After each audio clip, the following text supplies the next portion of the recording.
Dan Woke keesokan harinya, Keeng saat ini sedang sparring. Ia menggunakan tongkat and evil miliknya.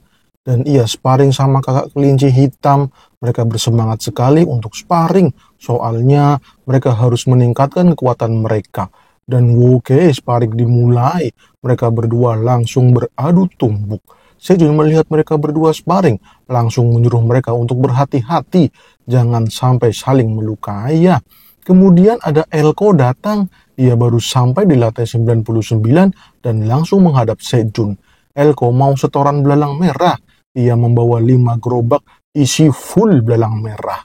Sejun pun bertanya, kenapa Elko datang?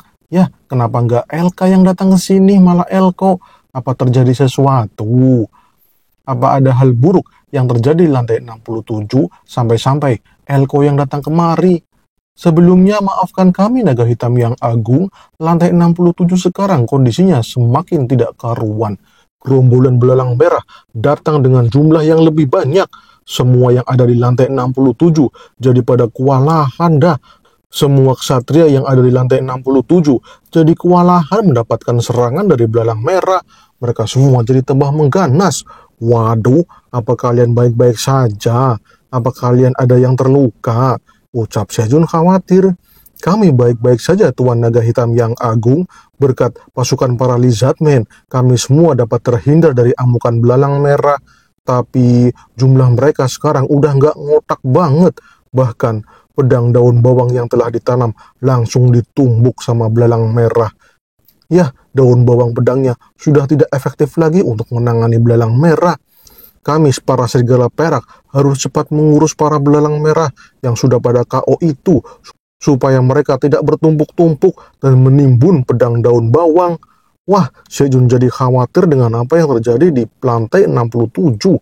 Ternyata pedang daun bawangnya kurang banyak ya, soalnya yang sudah ditanam malah tertimbun belalang merah. Sepertinya masalah ini tidak akan selesai dengan cepat, malah jadi molor penyelesaiannya. Kemudian Shin berpindah di desa Lorong, tepatnya di kantor asosiasi penyihir. Di situ ada Elka yang mencari keberadaan Master Iona. Elka mau menanyakan alasan Master Iona meninggalkan lantai 67. Soalnya sekarang situasinya jadi tidak terkendali. Pegawai di situ pun mengatakan kalau Master Iona tidak ada di kantor asosiasi penyihir. Master Iona telah pergi ke lantai 75. Master Iona memberi pesan kalau dirinya sedang mencari solusi atas masalah di lantai 67. Dan lagi, Master Iona sedang mengatasi masalah yang sama yang terjadi di lantai 75. Jadi Master Iona sedang sibuk banget sekarang. Ketua LK, bukannya lantai 75 itu adalah rumah bagi para kucing?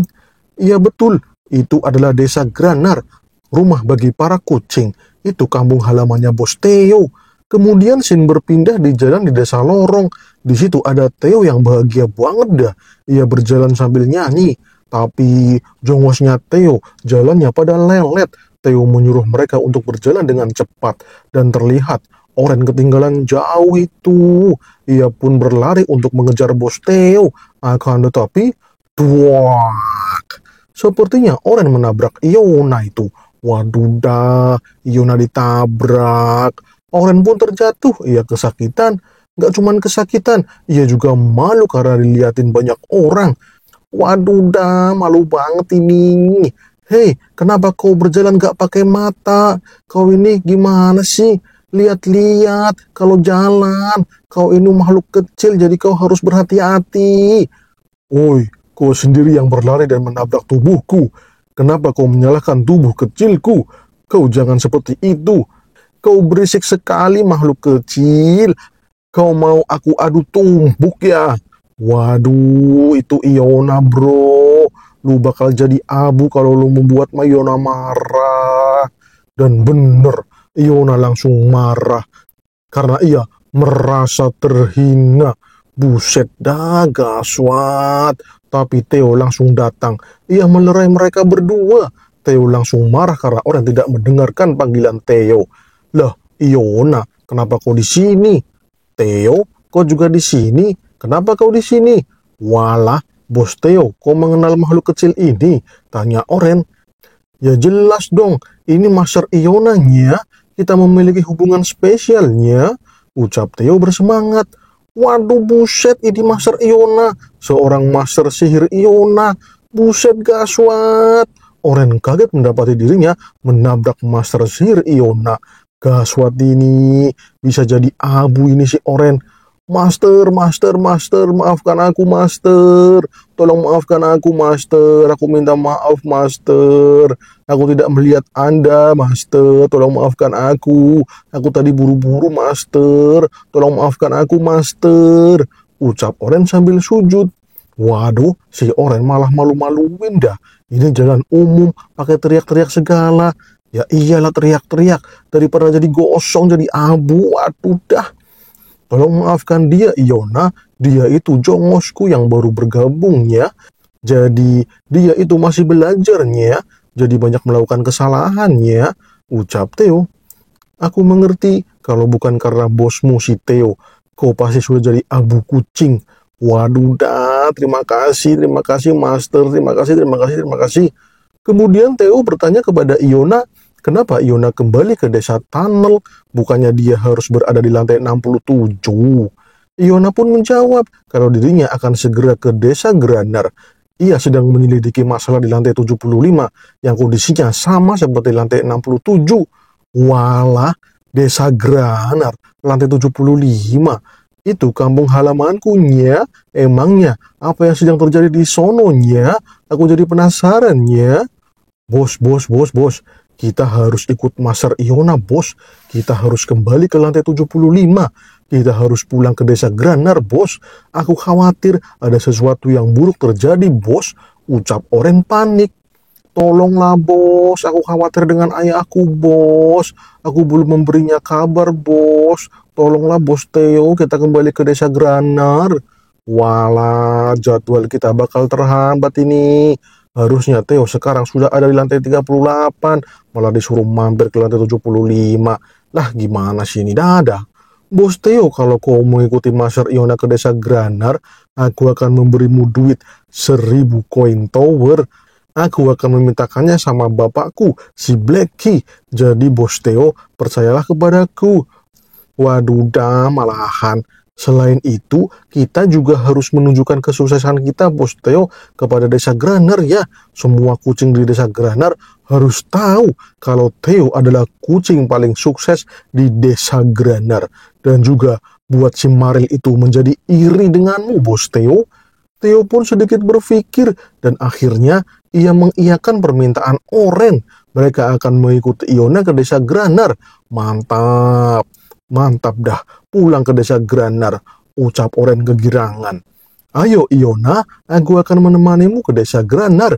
Aku juga penasaran dengan apa yang terjadi di desa Granar. Dan yang paling utama, aku akan menjadi terkenal. Di desa Granar itu, semua kucing akan mengenalku sebagai kucing Selsket Theo. Semua kucing yang dulu merendahkanku akan aku lumat habis. Wah. Ucap Theo dalam hati. Tapi ternyata Oren merencanakan sesuatu.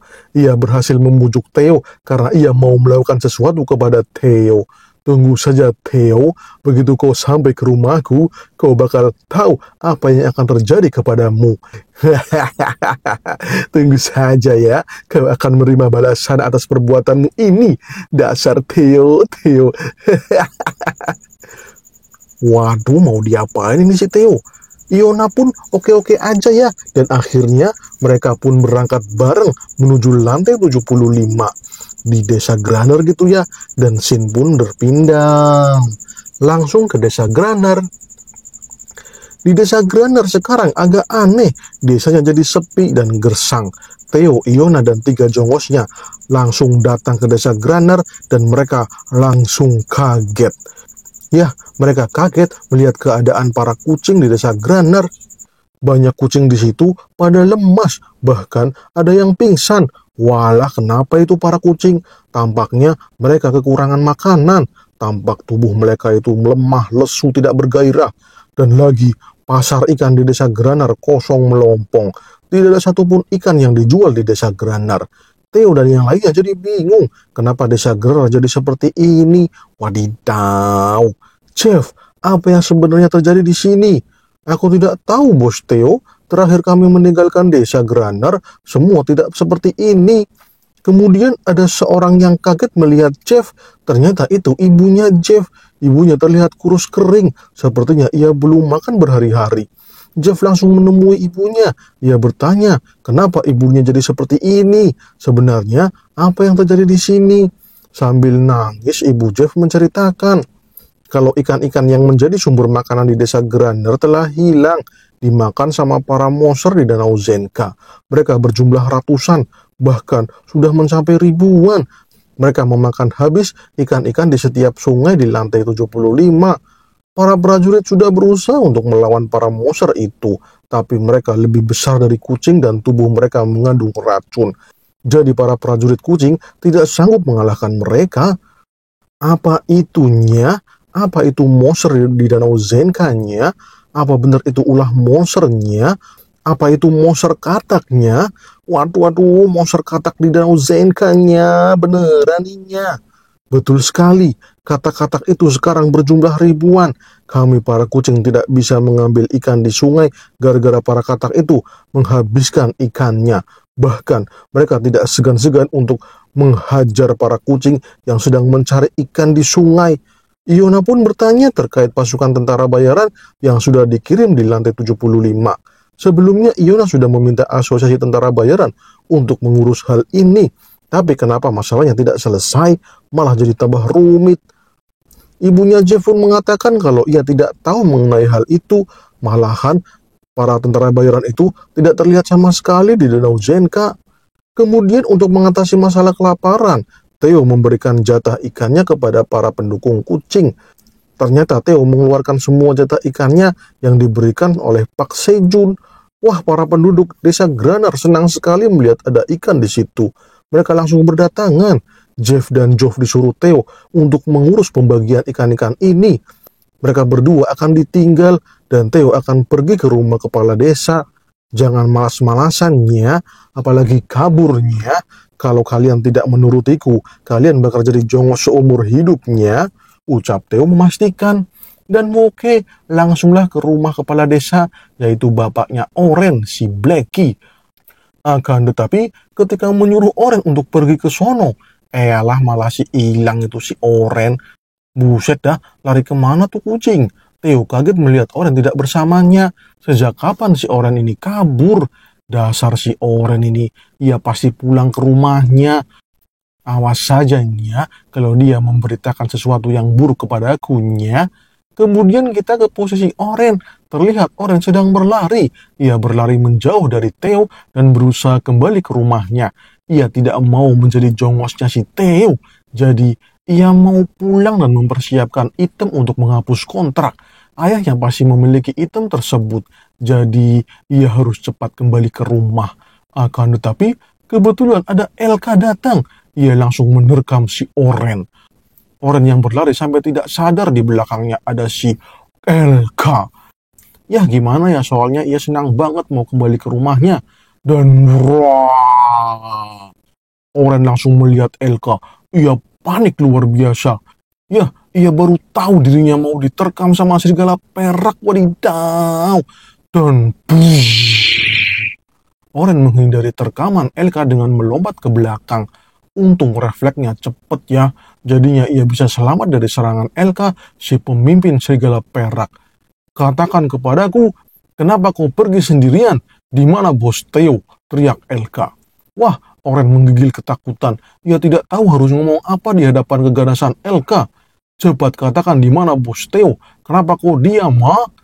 Teriak Elka melihat si Oren yang nangis ketakutan. Dan ternyata, wow, ada serigala hitam yang menyerang Elka dari samping dan gak kena. Gigitan serigala hitam tidak mengenai Elka. Elka langsung kabur dari terkaman itu. Wah, Elka langsung mode waspada. Ia tahu yang ada di hadapannya adalah tentara bayaran dari kaum serigala hitam. Hei Elka, sepertinya kau tambah tua ya. Gerakanmu kurang cepat, ucap serigala hitam sambil nyengir. Waduh, sedang apa serigala hitam itu? Kenapa dia melindungi si Oren? Kita tidak tahu karena bersambung. Waduh, udah malah bersambung. Oke kan semuanya, terima kasih sudah mau menonton saya Wibu, tempatnya alur cerita manhwa terbaru. Oke bos, terima kasih sudah menonton. Jangan lupa like, komen, dan subscribe. Siap, terima kasih. Salam cus.